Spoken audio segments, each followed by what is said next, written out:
Wednesday the 23rd. It is episode 37. And yes, I'm here on a Wednesday. I know, a bit strange, but I've got an appointment tomorrow, which I've been waiting for weeks and weeks and weeks. So I, this is the beauty of being self-employed. One can move one's days around. So here I am. How is everyone today? Look, I'm sitting here with my knitting. I'm actually going to, I'm nearly at the short row portion here in a second. I'm going to show you this very soon. I've got loads to talk about today. First things first, yes, as predicted, I popped out that newsletter on Monday with those yarns in it, and wow, they snapped up so quick. I mean, seriously, I think we had, let me think about this. I think the first one disappeared in the first hour. And yes, and by the following morning, those were all gone. But that's okay, because I came in early this morning and I have loaded up a whole fresh bunch. Once I'm done here, I'm heading over to the mill and I'm going to see what else is over there as well. And hopefully I'll have even more to bring to you by the end of the week. Even if I can't do a diary, I will definitely let you know what those are. But then I might be able to sneak one in on Friday. See how we go. Yeah, so perfectly. It's been great too. Really good to see extra people in the store this week. If you've been calling past, we do actually have a lot of these specials in the store. One of the things that we've had is that polyester effect yarn in the store, which has got that little nip around it, and it is going like hot cakes. So if you haven't picked up that baby yarn with the knop on it, the beautiful polyester cute little knop, it will definitely go, I think, by the end of the sale. There's not a lot of it left. Morning to everybody. Janet's saying very, very windy in Wellington. Oh, yes. Actually, we're not too bad here today, but I understand that there is a front coming through from your neck of the woods, which I think will hit us by tonight. Also, if anyone's got any questions, I've got stuff to talk to you about today, but I know that the other day there were a couple of questions that I missed.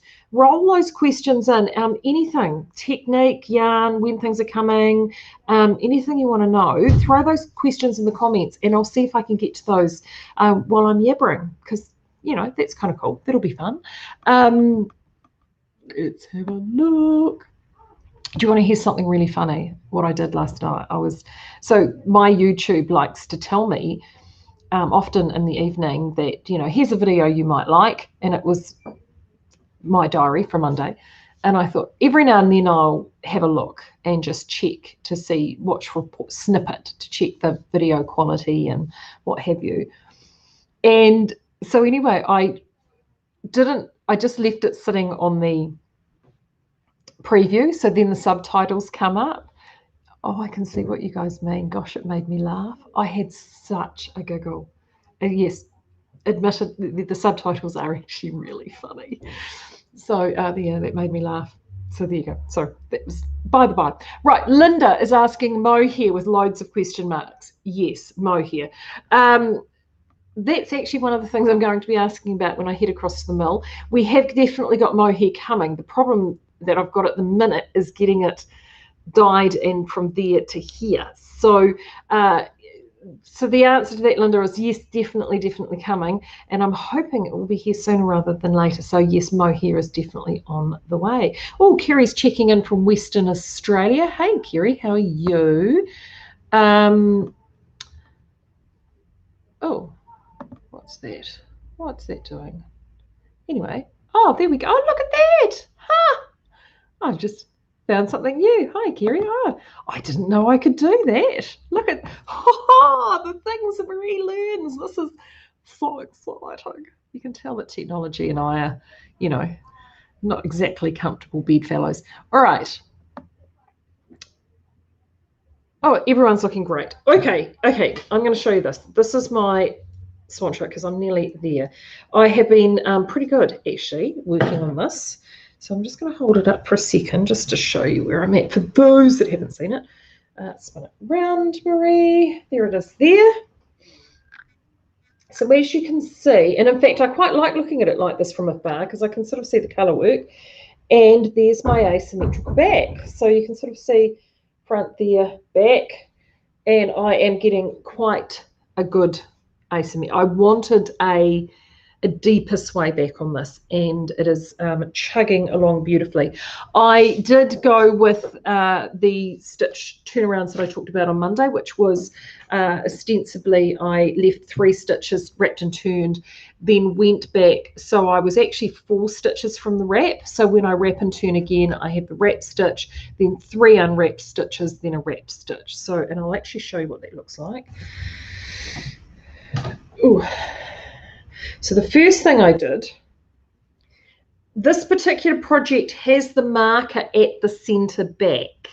Okay, some projects are different. Some projects have the marker at the underarm. Some project, or usually the marker is at either at the underarm or the centre back. Those tend to be the 2 common places.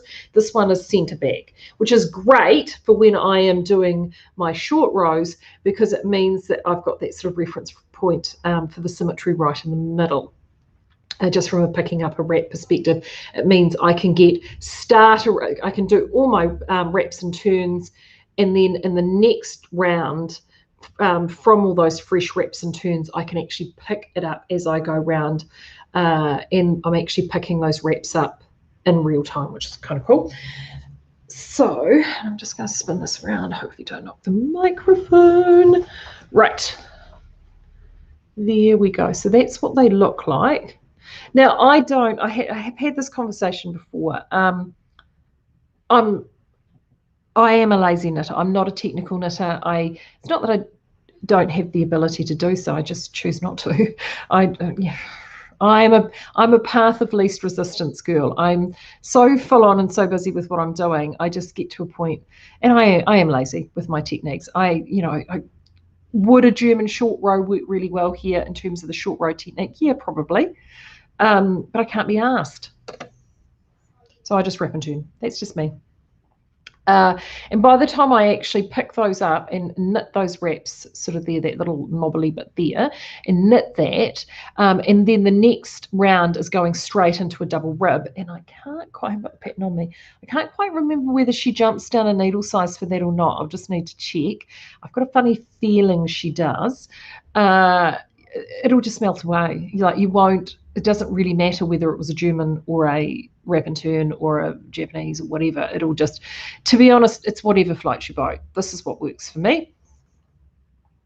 So what I do is, and this is where I'm at the moment, is that I will knit 2. So there's my last wrap stitch. I'll leave those 3 there. So I'm working in multiples of 4 ostensibly, and that's the stitch that I'm going to slip and wrap right there. So that's where I'm up to with that. And I'm nearly there. So if I just scooch back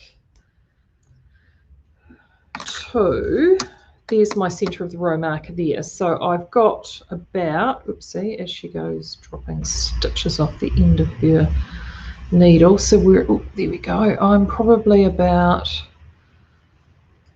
spin this around so you can see, Marie. I'll probably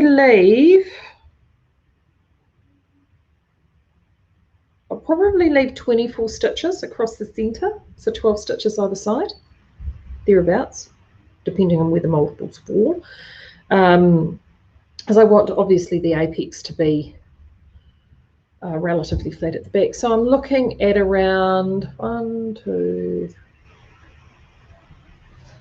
about 8 more rotations, and then I'll be into ribbing. So that'll be awesome. I'm really pleased with that. So that is sort of a job for tonight. So that, well, I'll get a bit. I didn't get as much done last night as I wanted. It was my husband's birthday yesterday, so I cooked. We did a nice family dinner for him, and I have to admit we had a nice bottle of wine. And by the time I'd had a few winesies, I wasn't really feeling particularly. And well, yeah. Didn't do any knitting, actually, if I'm brutally honest. We had a highly interesting evening in our house, birthday dinner, a few winesies, and we watched the political debate. So exciting. But, you know, it was good. It was very good. So I'm going to hit that tonight or tomorrow night, so it'll be good. All right, Amy is asking, Southland to DKs, all colours to restock. Wants to make a staff blanket. That is a good question. I know that we've got a whole heap of them starting to come back, Amy.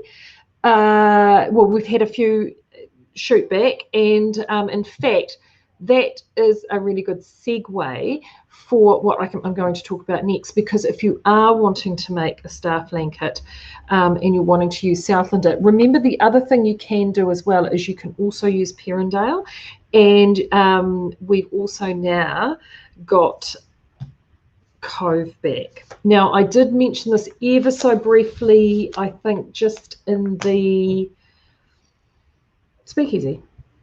I popped a post up into there. Now, when I say we've got Cove back, we don't have all of Cove back. So what happened is that we, oh, whoopsie, just dropped one. We go. I'm sitting here at this table, honestly. I've got yarn and stuff everywhere.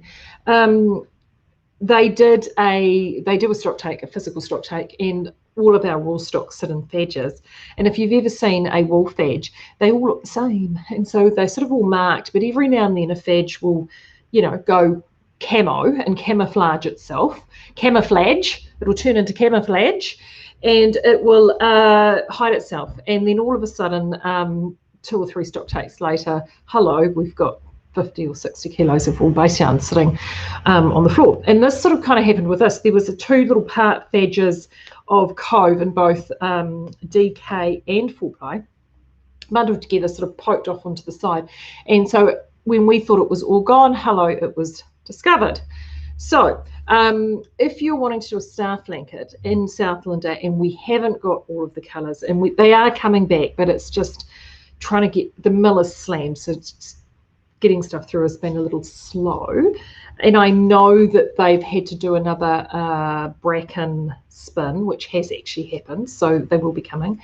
But Cove is also an ideal yarn to add in there as another colour pop, because the DK version of this is spun to the same count as Southlander. Now, it is a little bit softer than the Southlander, but for a blanket, that won't really matter.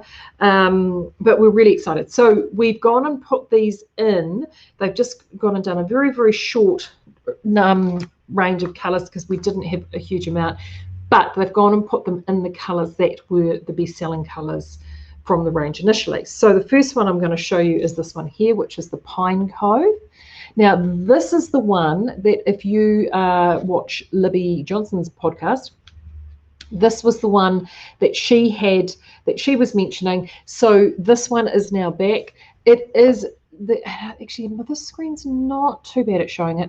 The best way to describe it, I think someone described it on her podcast as a dark licorice green, and that is a really great description of it. It is a very, very, very dark pine green. It is utterly beautiful, and we've got this in both the DK and the 4-ply. Utterly divine. The one I'm also very excited about is we've got some more of the natural, so that's the undyed base yarn left in the 4-ply, and there are a number of you I know that were looking for that. So that is then back. And then in the DKs, we've got that is Key Lime, which is that beautiful, lovely, fresh lime shade. And these two, which look very, very similar, but obviously one is a red and one is a pink. So if you missed out on Stoker, with Gothic, now this is not Gothic, it doesn't have the possum, but the colour is a really dark, rich red. And if you're a dark, rich red lover, you will adore this. This is called Pirate Pride. So we have that, and then this is its pink twin, and this one is called Miami Beach. Now, for those for that blanket that you were looking at doing, these are sort of deeper, richer shades, and particularly this one here too. They all they will give you a bit more of a pop. But the one colour that I'm really excited about having back, and it's in both 4-ply and DK, it was the fastest selling in the range, was that one there, which is Spanish Bay. If it looks familiar, it's because it is. This is the yarn that I have knitted, this one here, the DK. This is the yarn that I have knitted my love note in. So if you love my love note and you want to do one just like it, this is the yarn here. We don't have a huge amount of any of these, okay? They were just done in the sample die vat to give us a range, but I did mine in this. The only thing I will say, if you're wanting to do a love note in this, in any of these Cove colours, DK Cove colours, I would actually go down a needle size unless you're naturally a tight knitter anyway. I knitted it per pattern. I got gauge exactly per pattern. I think it was 6mm needle from memory. Yeah, if I'm brutally honest, I would drop it back to a 5mm. It's got a ton of positive ease in it. I may not even go up a size. I would potentially even knit the same size, but I just think dropping back that one needle size will make a world of difference. If you were to, do swatch, check your swatch. It will probably give you around a 15% differential in terms of the number of stitches in your gauge. So that's just that is what you need to take into account. What does that mean? That means is you just adjust either your ease or the sizing by whatever that percentage differential is, from the percentage of what it's written into the pattern to the percentage that you have in your swatch. So if the swatch pattern, spit it out, Marie, if the pattern is 14 stitches to 10 centimeters, you've decided to drop down your needle size and you get 18 stitches per 10 centimeters. That's a 4 stitch difference. What you do, the percentage ratio of those 4 stitches across the entire amount, and I'm not going to do that math in my head, but it will be around that amount, and then you just take that percentage difference and you apply it to either your size. So you either move your size. If you're going down a needle size, you need to go up. So you either go up a size by that differential. You may find that you're still staying in the same size, or you may need to go up, or you just look at the positive ease. So if it's a 20, there's tons of positive ease in this. I think it's something like 10 or 20 centimeters. You will then know that your positive ease will reduce by whatever that percentage may be. I know that sounds really mathematical, but it is one of those sort of rules of mathematical rules that you can use that allow you to give an estimate of your sizing and how things will fit. And that's based on obviously blocked measurements. If you choose not to do it blocked, you can do that too, and then you've got the blocking, you can do a little bit of stretchy jiggery pokery. Now, the other reason why we're really excited about having the Spanish Bay back in stock is that we sent out and got this beauty knitted for the Cove. And it is the No Frills sweater by Petite Knits, because so many people come in just saying, we want a basic crew neck sweater. That's all we want. We just want a jumper. We just basic crew neck jumper. This, we believe, is a fantastic pattern. It suits nearly everybody, great sizing. So we got this knitted, and by the time we got it knitted and got it back, the yarn had sold out. So I can now finally show it to you. We've got it out in the shop. We're so excited to finally have that out. And just a few details on that. So that's this here. Look at this laminated card. I know. There's a reason we have these. And in fact, if you've not been in, we have a stand with all these little laminated cards on them, and they are patterns we've either got as samples in store, or they're patterns that are really favourites of the staff, favourites of mine, favourites of yours. And what we've gone and done, I'm going to put this on so I can see them. What we've gone and done is we've got a cover image like that with all the details around the design on the back like that. And we are part of the Ravelry Store program, and then we can, if you need to, we can purchase this on Ravelry on your behalf, print it out, and if you have a Ravelry account, it will go into your library. If you don't have a Ravelry account, it will the download will email to you, and then you have a copy of it at home. So that's how you can purchase your online patterns in store with us if you're not comfortable doing so. So just as a little guide for this No Frills, yeah, she's got sizing in this, and this is why we chose this one, because she's got sizing from extra small all the way up to 3XL. So that is looking at from a chest circumference point of view. She is doing it all the way from 31.5 to 51.5 inches. So that is a really, I mean, the bigger sizes will, yeah, more than big enough for me. So if you want to see that one in the flesh, we have got that in store, so do come and check that out. So I'm really excited, so excited to have that back. $5.95 for that, so it's awesome value, and it is so soft. Any of you that have it know how incredibly soft it is. Definitely soft enough to wear up next to the skin, and it's great actually if you're looking for gift giving. I mean, the Ever After cowl, which I've designed, would look awesome in these. Any colour work you're wanting to do would look amazing. Yeah, so definitely if you're a Cove lover and you picked up some of the Cove, I mean, we did it as an introductory special and it disappeared like a rapid rate of knots. So Cove is back. Now, I was also hoping, I was hoping on Monday to show you the pattern that our wonderful knitter Dell had completed and sent to us. And Claire took it home to actually sort of press it and iron it and stuff, because it was in the courier bag and it got all jimmy jammed up, and she wanted to have it all pressed and looking pretty for the shop, and she had it all ready and everything to bring back this morning. And these are her exact words, and she said, I can use it. She said, my children were being little dicks and animals this morning. To Chloe and Lucas, there you go. And she said, and I forgot. So I will definitely bring that to you because it's in the roslyn and it's just beautiful. And if you need some ideas for roslyn, it's just so nice to have that sample knitted up. Other ideas, speaking of other ideas, is I have been looking for ideas for you on the Cascade and the Malila, with them on special, both at $9.95. It's such a great idea to do that. Oh, actually, let me do some questions before I get myself into trouble. Right. Right. I'm not very organised, am I? That's right. You guys know how I am. Right. I'm liking this new feature. This is so cool. It's saying, any idea when Orb Fine Glacier will be back in? The short answer to that is no. But I definitely know it's on order, and I definitely know it's...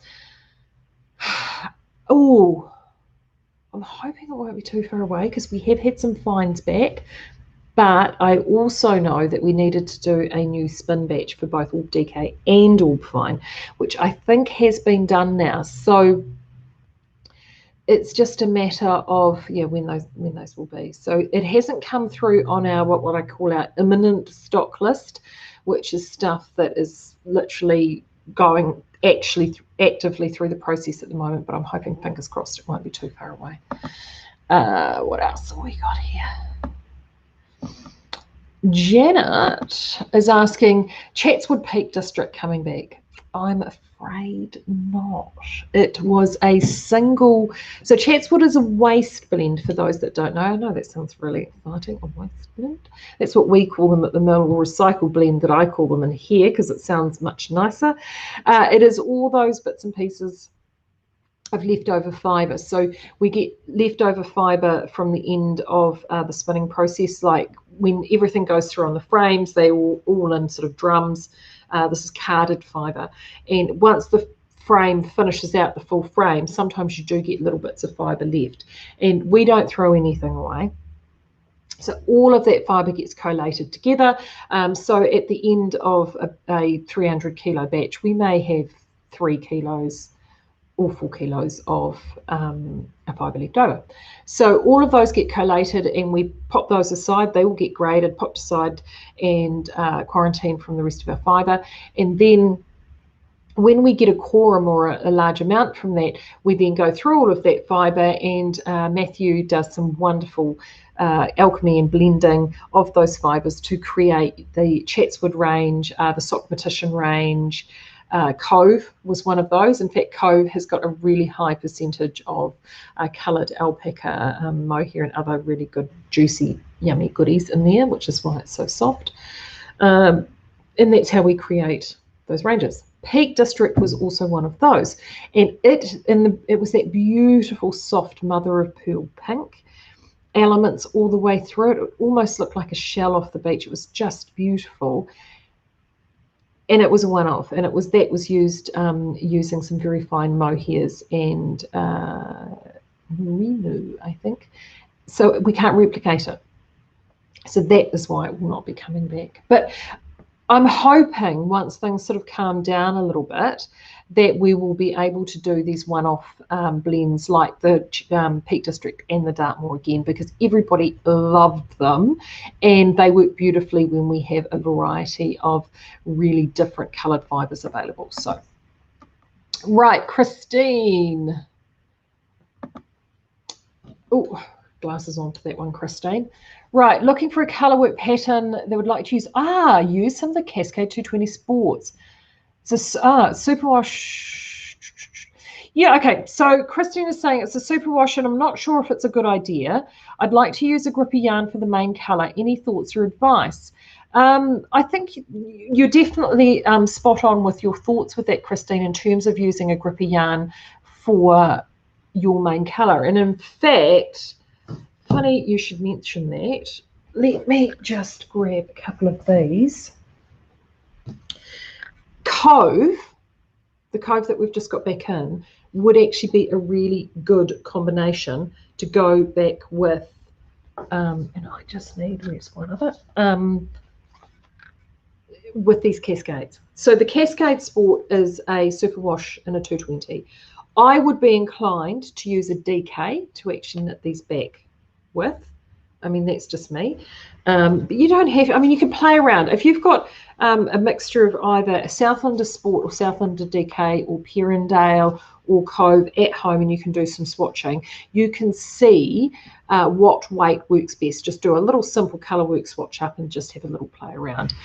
The Goldwing that I did is a really great option for being able to do a single colour in a pattern, because it is, you want a pattern that is doesn't rely on other colours. So look for the ones that are monochromatic, only use two colours, and then that way you can play around with having those different colours in there, and they look great. And I noticed there are a number of designers who have done that, and particularly they've used things like spin cycle yarns to be able to achieve that. And see, look at these. I just happen to have these here. You can tell my favourite colour. See, like that is the Cove. Pine Cove with, and I can't remember what this one was called. Has it got its name on its tag? No, it doesn't. I can't remember what that one was called. But that, see, look how those two go beautifully together. Or you could pick out, dare I say it, and I'm going to show you something that is you're going to see in a second. One of our special yarns. So you can actually, in fact, this combination I think is better because of the high contrast. And I think you picking this out, swatch and see what you like best. If it were me, I would be inclined to go with the DK. So a Perrindale, Southlander DK, or one of these Cove DKs with this. And then the DK being a little bit thicker and grippier and will actually hold it together. And in that colour work too, it will sort of blossom and relax out into the colour work. So it will, yeah, have it, I mean, that's why swatching, I mean, some people roll their eyes and heave a sigh with swatching because they think, oh, I'm going to have to do that. It's going to take time. But there is a method to that madness, and it's often in that experimentation that you actually get the ideas that you think, oh, okay. And I do that honestly all the time. You know, I mean, I'm always joking about how I'm the queen of modifications. A lot of those modifications are done on the fly, but a lot of those modifications are swatched and they're done via trial and error. They're done because I played around with something and had an idea that I think of, you know, I've seen the pattern. It's like, yeah, I like that, but I actually think I like this concept more. And I've tested it, and I've done the swatch. It's almost like the scientific method comes to knitting, and I've had a look at it. And sometimes it's a fantastic success and it's amazing, and other times I look at it and go, oh, Marie, you must have been drinking when you had that idea. You know, so you just need to have a little play around. But I think your logic is sound. I would definitely do a non-treated yarn as your main colour, and those are ones that I would look towards. I think they would be a really good option for you. It's a good question, thank you. Right, I'm loving this. I haven't done Q&A for ages. It's so fun. Sue's asking, German short rows. Yes, German short rows is a method of doing short rows. And it's where you actually, so a wrap and turn is you sort of chug along, whip your, in fact, I'll show them on here. I hate them, German short rows. Well, no, I don't hate them. Hate's really, that's a strong word. No, I don't hate them. I'm just, they don't float my boat. So I'm so glad Ethan's not here because I know he doesn't mind them. So with a regular old wrap and turn, am I going to be able to do this backwards? There we go. With a regular old wrap and turn, you've knitted up to your stitch. There we go, with the camera. You've slipped it purlwise off there. You wrap your yarn around it. You slip your stitch back on. And then you spin your work around and you go back the other way. Right? With a German short row, I'm probably going to get this wrong now. They do this thing where you stretch your work across the needle like that. And it sort of kind of pulls it all together. And without looking at instructions, yeah, it's just a different way of doing it. It's sort of, you know, it's a different way to slice the pie, as it were. There are a number of tutorials. If you think, oh, I want to see what a German short row looks like, jump onto the YouTube. And Suzanne Bryan is sort of my go-to sort of technical video person. I just really like her style, and her videos are awesome. But there are so many out there that do them. So just type in how do I do a German short row in knitting, and find the video and the presenter that sort of you quite like. Cotton for summer knitting is also you're asking me about. So yes, Claire and I have this discussion a lot. So we don't spin cotton here, but I have got suppliers that do supply it. I personally would like a range of warm weather summer knitting yarn. We've had them before. Now, there is a double-edged sword with cotton, or I personally actually quite like wool linen or wool cotton. So it's a lighter weight yarn, perfect for summer knitting. They, unfortunately, trying to get hold of them, they're quite expensive because obviously we have to, they're all imported. So that's issue one. And two, they are very, very niche. So they don't tend to sell as well as we would hope. I'm wearing clear down. I'm quite determined because we do have a consensus process here. You know, we as a team, we talk about different things and what things will work. I've got a couple of ranges that I'm quite keen to get in. So depending on how things go, we might squeak one in, even just a tight range for the summer. So it hasn't been confirmed, but hopefully. And as I said, I'm quite fond of I've seen a couple of sort of wool cottons or linen blends that are quite nice. The only thing I will say though, if you are looking for something for summer knitting, the roslyn that we've got, I haven't got a board here, but the roslyn that we've got, which is the wool silk, I think you should actually consider that. The silk itself it has the same sort of effect as cotton. It's a very, very, very light fabric that it makes to a DK, and the one thing the wool does is it gives the garments memory. If you've ever knit with cotton, and I'll never forget the first time I actually did a baby garment in cotton, and I didn't know what on earth was going on because I knit this garment that was designed for a wool yarn, and it just stretched and did all this crazy stuff. Cotton can be a little bit of a fickle beast if you unless you're doing something very drapey or with loads of ease. So yeah, do check out the roslyn. I think the roslyn's actually quite a nice alternative. And even the really the other one I would consider too is Pearl Luster, which is our 3-ply Suri alpaca. That is, you can knit that up really finely to give you a really lovely sheer fabric, and it will give you a nice light easy wear like cotton too. But I've got a couple of options that I'm looking at the moment, and with any luck I might wear my off-sider down and I can squeak them in, and then I'll probably get them in and she'll tell me off. But anyway, says she who's, runs the place, but it's fun. We have fun and games here.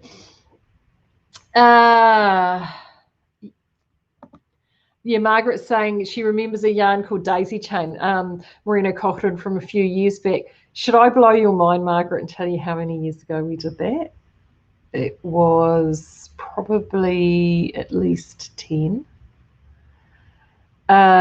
Do we have anything like that? So what that was, Daisy Chain is interesting actually. What Daisy Chain is like the polyester effect net yarn that we've got out at the moment in the sale. It was ostensibly that, but instead of the polyester wrap through it, it actually had a cotton knop wrap through it. So it was 1 strand cotton knop and I think 3 strands merino, fine merino DK. So that's what that yarn was.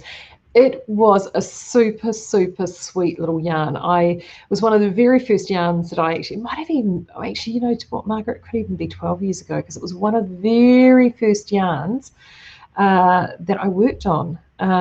It was, I think it might have been the second or third after. Vintage was my first, so you always remember your first. Yeah, it was a fun yarn, but it was actually using up some cotton effect yarn that we had. So, and I don't think we can get that anymore now. It was lovely though, really lovely. Amy. See, Amy, I am so glad you brought this up, Amy. It's like everyone's reading my mind today. So Amy is saying, she's got a gingerbread in Pine Cove, and it's a jersey. Oh, and a jersey in another shade of coat. It's really scrummy. Well, I'm really glad you brought this up, Amy, because look what I've got sitting in my hot little hand here. This is Gingerbread by Libby Johnson, and I bought this over here because for exactly that reason. Because if you want to, and so many people love these patterns and they want to emulate something very, very similar to what appears in the pattern. And there you go, people. The key lime is almost quids on, so close to what Libby has in her pattern. Gingerbread is perfect, absolutely perfect for the Cove. She 36 all the way 36 to 50 inches. It's got a 20 stitch gauge, and you're looking at around 10 balls for the small size up through to 14 balls for the large size. So yeah, Gingerbread is an awesome pattern if you're wanting something to do in your Cove. I so love it. I so love it when we all come together. Right. I'm loving this, being able to put questions up too, because it just makes everything so easy for stuff.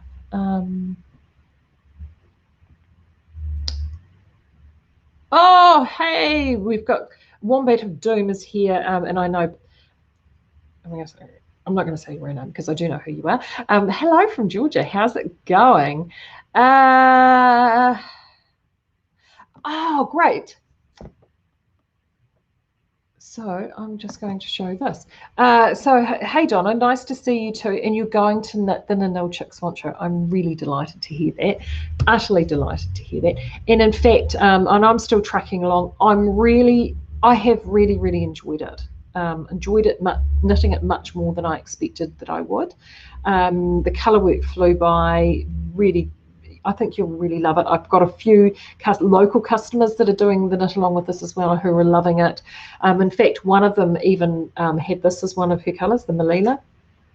And yeah, it's just awesome. It really is loads of fun.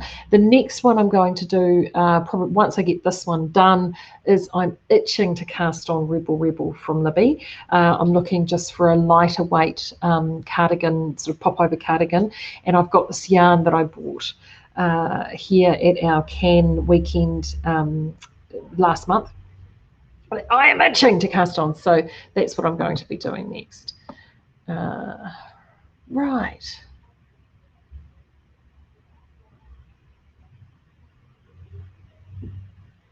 Oh, Suzanne, bless your heart.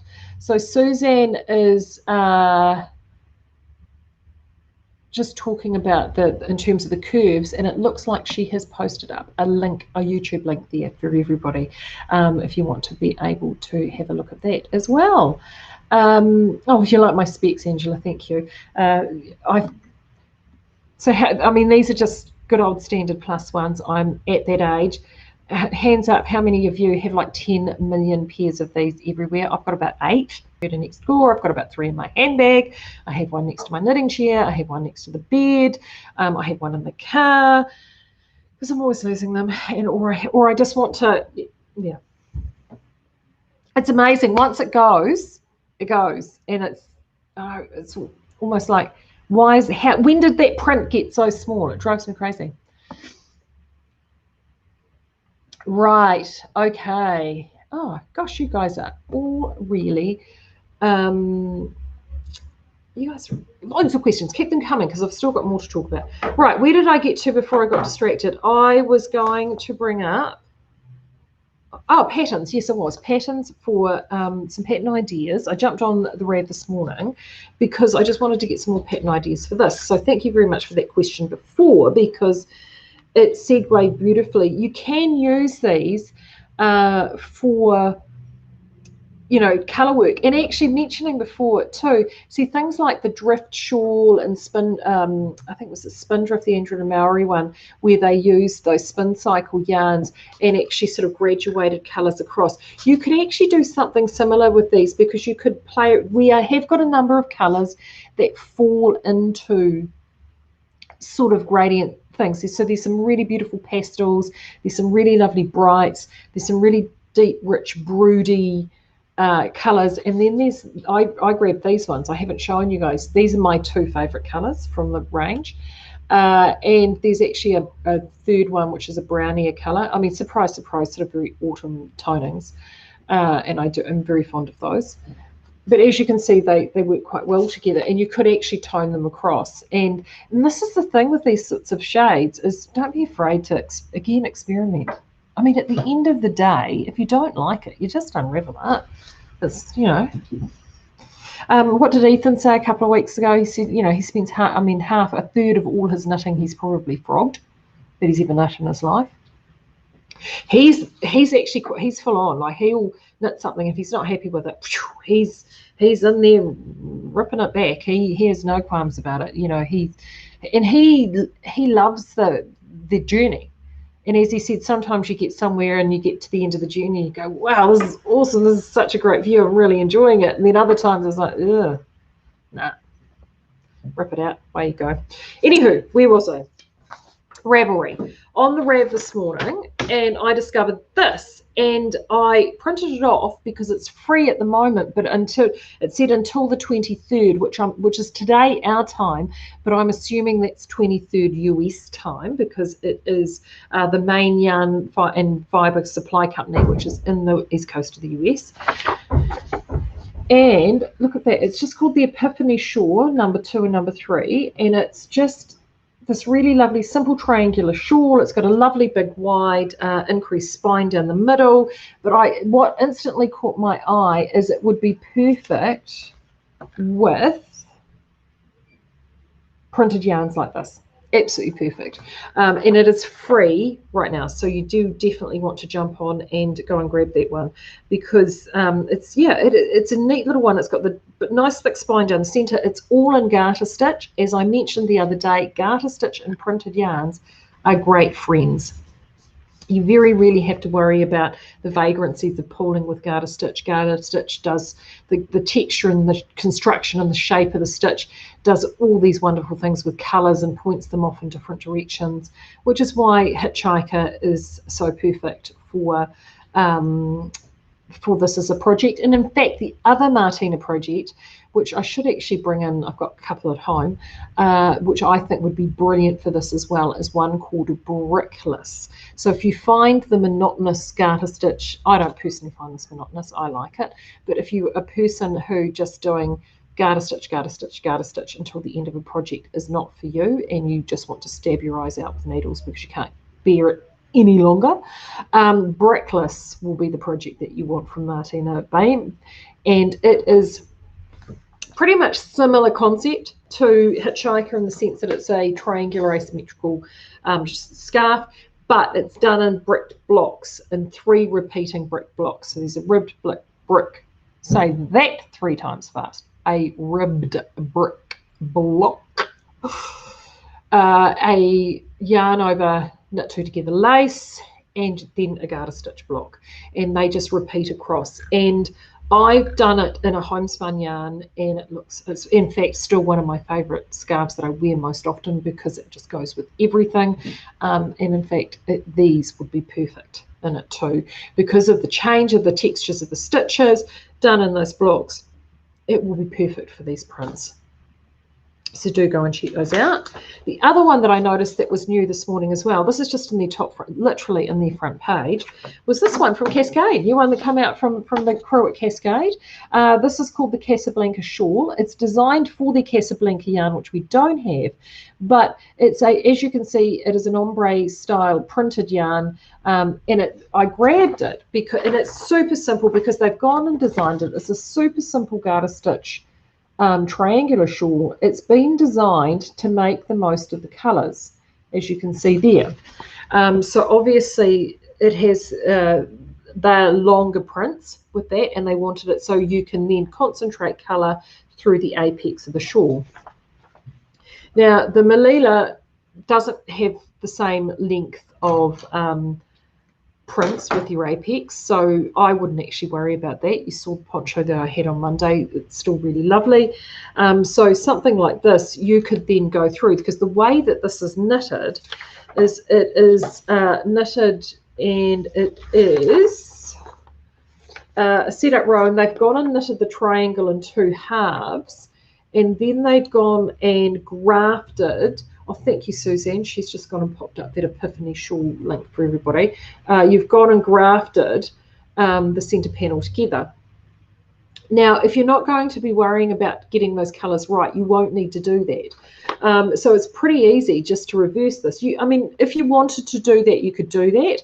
The other way around it, if you don't want to graft it, and this is in garter stitch, you could just do like a 3-needle bind off down the centre spine and have that on the inside. That would work as well. Or you could just, you do your increase on 1 half, and then you actually just go and reverse and decrease it heading back. But it's just something simple like this. Sometimes you just need to have a rough guide to send you on that pathway to be able to show you how to actually create something really, really simple and beautiful and allow the yarn to do all the talking. And this is free on the Cascade website. And there was also a direct link on Ravelry as well. And this will allow you to do that. And to be honest with you, you could probably, I would say 2 balls would do it. 2 balls of this.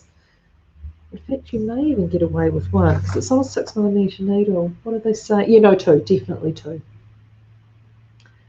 And it's just, you know, it doesn't need to be difficult. Great for gifts. So that was another idea that I stumbled across this morning.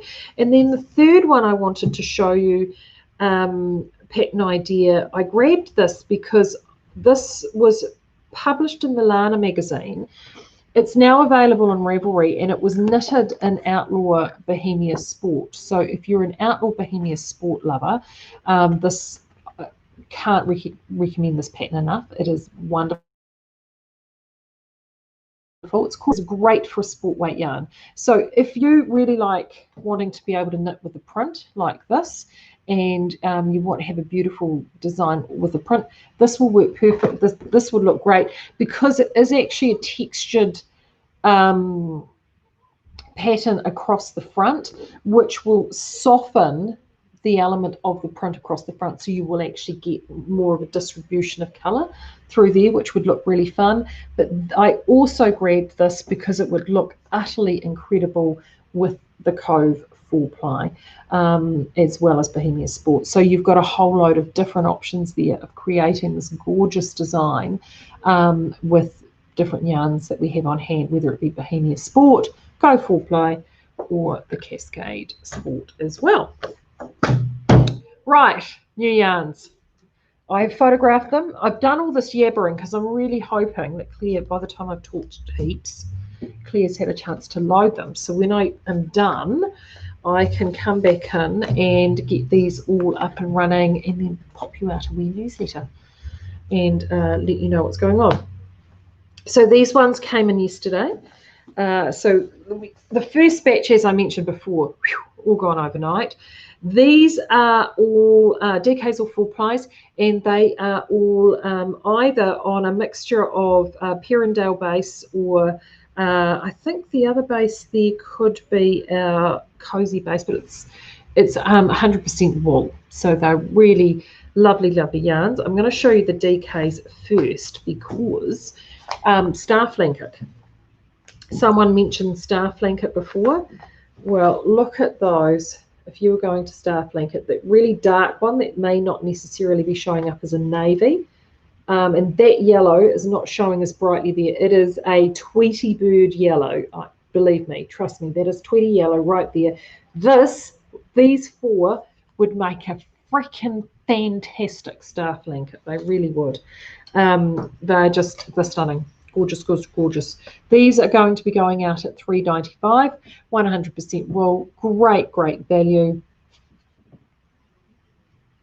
We don't have a massive amount of these, so definitely snap them up. As soon as you see the notification come out from me that they're live, they'll be going up on the sale page. I would definitely grab them. Oh, fantastic Star Blanket.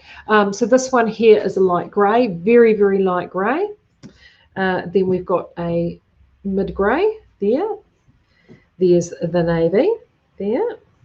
And the only reason that these aren't in our normal range is these shades are slightly different shades to what we have in our normal range.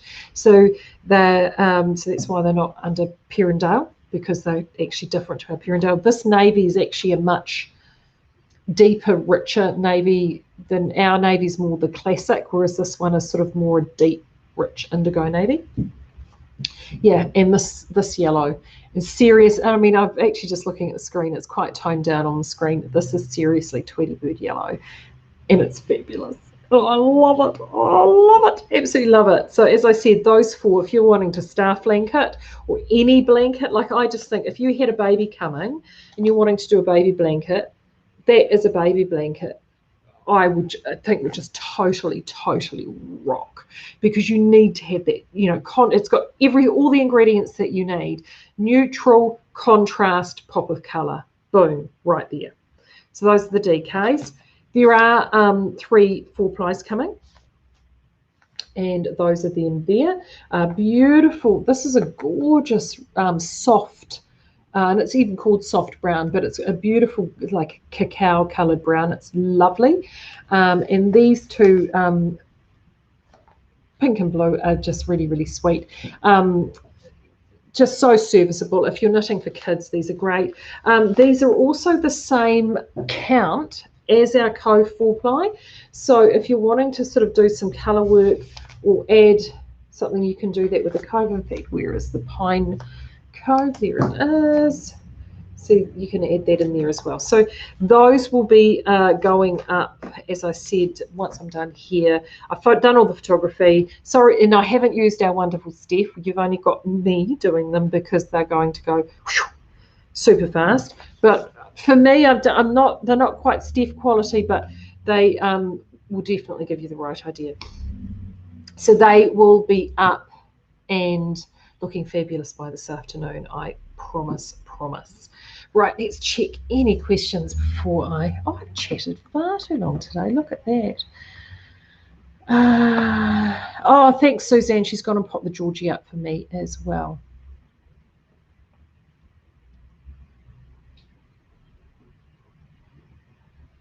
Oh, here we go. This is from Maureen.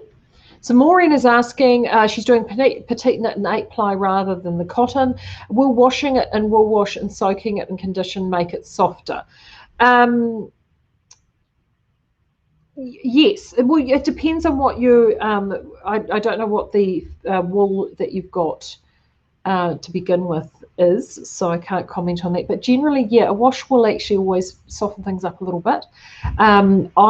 We do have our Skeinz Super Soft, which I think could be out of stock again, because the minute we stick it back on, it just disappears. But you can. I use actually a lot just fabric conditioners. You know, the like Softly or Comfort is another. Comfort is another one. I don't when I wet block or wash at the end of a knit, I don't actually use a detergent-based product. So I know a number use Eucalyptus or things like that. I prefer not to use those. This is just a preference thing. So don't say, I'm not saying that you can't use those. That's just me. I like to use, I use actually a laundry fabric softener. And I find that just helps soften down things a little bit in it, because they're essentially conditioners. It's like conditioning your hair, and I find that what that does is that helps penetrate through the fibre. I don't rinse them, so I only put a small amount in. I don't rinse them, and I just find that it helps all that fibre and everything just relax, and it will actually add a slight amount of softness on there as well. The other thing too that also helps with the softness is wear. Wearing something for a while will also help too, so that works quite well. The summer shoot, she said she got clicking.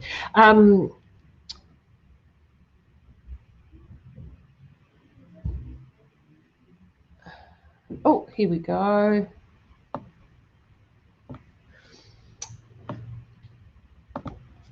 Wombat of Doom has said, printed out a copy of Bricklist. It will make good car knitting for the trip next week.